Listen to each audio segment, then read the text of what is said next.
میں تیسرے بار سندھ کے دورے پر آ رہا ہوں۔ جناب محمد حسین محنتی صاحب اور جناب اسد اللہ بھٹو صاحب ساتھ ہیں، پوری جماعت ہماری سفر میں میرے ساتھ ہیں، اور میں دیکھ رہا ہوں کہ ان 2 مہینوں میں حکومت نے نہ ریلیف کا کام کیا اور نہ بحالی پر کوئی کام شروع کیا، اور افسوس کی بات یہ ہے کہ مرکزی حکومت اور چاروں صوبائی حکومتوں نے اب تک بحالی کا کوئی پلان بھی اعلان نہیں کیا، اور صرف ایک ہی ان کو کام آتا ہے، وہ مانگنا، بھیک مانگنا۔ اب تو بہت سارے ممالک نے بڑے بڑے اعلانات بھی کیے، لیکن اس پیسے کا عوام پر کوئی اثر نہیں پڑا اور اب تک وسائل عوام تک نہیں پہنچ رہے ہیں۔ میں نے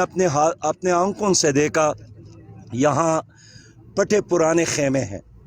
اور اس میں کوئی سرکار کی طرف سے عطا کردہ نہیں ہے، فلاحی تنظیموں کی طرف سے ہے۔ یہاں لوگوں کو نہ صبح کا ناشتہ اور دن کا کھانا نہیں مل رہا ہے، جو مل رہا ہے وہ بھی فلاحی تنظیموں کی طرف سے۔ پھر یہ ہے کہ یہاں پانی چونکہ جمع ہے، پانی جمع ہو اور نکاس نہ ہو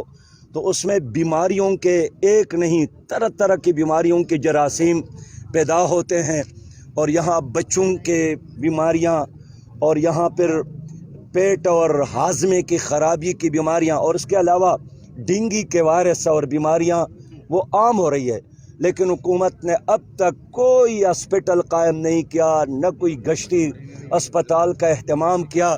نہ یہاں ڈپٹی کمشنر،